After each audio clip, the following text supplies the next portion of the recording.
from the hospital, they had prescribed to start the Zaloda, which is a form of chemotherapy. So I just went along with that. I didn't want to, deep in my heart, but I felt that things had to sort of change because I was feeling a little bit of pressure family-wise. Did you consider any natural solutions? Any, what they call alternative therapy? At that point, no. At that point, I didn't. I just sort of went along with what the doctor said. You sort of go into a different world. You don't know what you're doing, and you don't think too much about things. And hold on, this was my experience. I can't talk for anyone else. So what was the turning point for you? When did something change in you moving away or integrating that traditional medicine, the allopathic, to the natural medicine? It was after a particularly bad prognosis I got one day, and I wanted to go and get some teas or something like that to help me relax and so on. Anyway, I got talking to somebody, and they suggested, have you ever looked at cannabis oil or looked down that path? And I'm like, oh, well, I certainly know about cannabis and so on, but... And what was your initial thought about cannabis? At that point, then, what was your personal feelings of this plant or this word cannabis? Oh, I've got no problems with cannabis. At all. I'd rather be in a room with somebody on cannabis than drunk and out of control on alcohol. So, you know, I've seen people high on cannabis, and I've probably been there myself. Yeah. So I've got no problem with that. So what happened then?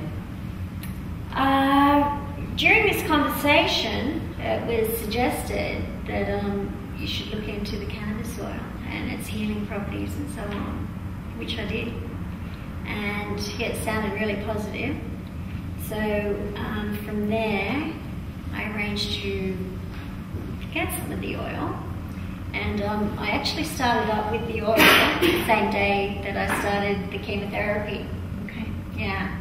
I told this to my oncologist and so on, so it was all open. And their response, did they have a response to you? Oh, it was a snort or something like that, you know. They had 2 things on their list that you weren't allowed to have during the course, and that was St. John's wort and grapefruit. Yeah, and that was it. There was no mention of cannabis oil, so I said, okay, great. So yeah, I was out in the open the whole time. Do you feel that the cannabis oil during the chemotherapy, having had your previous experiences around chemotherapy, did the cannabis oil assist? Without a word of a doubt. In what way? Mentally, it kept me on board because I was starting to freak out. So it sort of makes you stop and think, and you start thinking clearly. That's what happened with me. I could eat because if I'm ever ill, and I know this over the years, if I'm ill, the weight just drops off me like straight away. And I had a healthy appetite, which was great. And also, I had quite a bit more energy than I thought I would. So there's 3 very obvious positives with the cannabis oil during chemotherapy, and that was assisting to eat, feeling better through the mental capacity, more alert and aware, and more energy.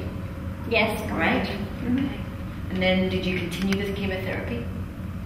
I continued with chemotherapy until late December. Okay. And how long now has your cannabis oil treatment been going? Approximately 10, 11 months. Yeah. Are you taking any medication at this point in time? I'm taking a pain medication for my hip, which has got still the disease in the hip. So I'm taking it for that at a much lower dose. When I first got out of hospital, it was astronomical amount where I could barely function.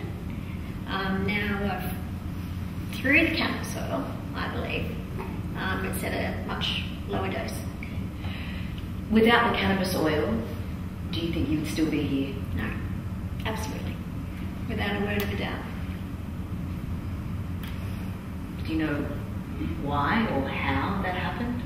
Why are you still here because of the cannabis oil? Do you feel within yourself? Well, I don't know. It's just a magical herb. It's a magical herb, and it's a gift from God. Here it is.